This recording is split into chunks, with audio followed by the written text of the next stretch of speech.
বিদেশি অপারেটর আসলে চাকরি যাবে, এই বিধি সরানো হচ্ছে মূলত সিন্ডিকেট স্বার্থ রক্ষার জন্য। বাস্তবে বিশ্বমানের অপারেটর আসলে বন্দরের কর্মক্ষমতা বাড়াবে, ফলে নতুন নতুন কর্মসংস্থান সৃষ্টি হবে। কর্মীদের উন্নত প্রশিক্ষণের মাধ্যমে দক্ষ করে গড়ে তোলা হবে এবং তারা আন্তর্জাতিক মানের বেতন ভাতা পাবে। এছাড়া লজিস্টিক খরচ কমলে দেশের গার্মেন্টস ও রপ্তানি বাণিজ্য আরও প্রতিযোগিতামূলক হবে, যা সামগ্রিক অর্থনীতিতে আমাদের ইতিবাচক প্রভাব ফেলবে।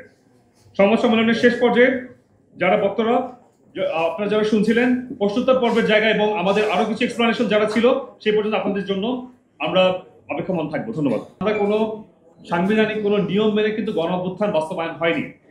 সেখানে গণ অভ্যুত্থান বাস্তবায়ন হয়েছিল বাংলাদেশের অপমার জনসাধারণ সবার প্রয়োজনের তাগিদে। তো সেই ক্ষেত্রে আপনি বলতে গেলে প্রতি পরতে আপনি আমাকে কোশ্চেন করতে পারেন এই সরকার অমুক কাজ করার ম্যান্ডেট নেই, তমুক কাজ করার ম্যান্ডেট নেই।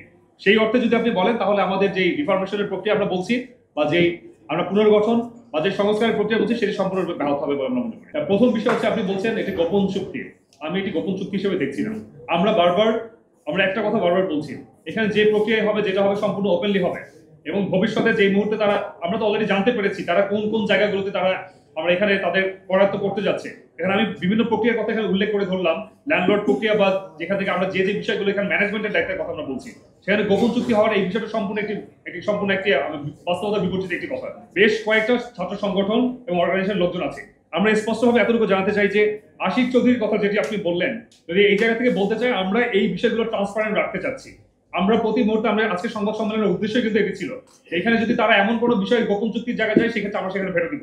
স্পষ্টভাবে বলছি, ইনিশিয়াল স্টেজে একটা ইসের কথা চলছে যেখানে লাল দিয়ার কথা চলছিল, এই প্রত্যেকটা বিষয়গুলোকে এ টু জেড আমরা ট্রান্সপারেন্ট রাখতে চাচ্ছি এবং এই জন্য আমরা সচেতন নাগরিক আজকে এই সংবাদ সম্মেলনটা দেখেছি। এখানে একটা মাল খালাস করতে গেলে যে ধরনের ঘুষ বা যে পরিমাণ সিন্ডিকেটে আপনার অর্থ বিয়োগ করতে হয় সেটি আপনি দিতে গেলে এর থেকে আপনি কয়েক গুণ বেশি আপনি দিতে হয়। তার একটি সবথেকে বড় প্রমাণ আমাদের এখানে যখন ট্রান্সপারেন্সি ইন্টারন্যাশনাল থেকে যখন রিপোর্টগুলো আসে বা আপনি যদি বলেন দুদকে যখন কোনো বিষয় আটকায় সেটিকে উপর মহলে যোগসাহসের মাধ্যমে কিন্তু এই বিষয়গুলো সুরাহা করা হয় এবং মোটা অর্থের বিনিময় জিনিসগুলো কিন্তু করা হচ্ছে।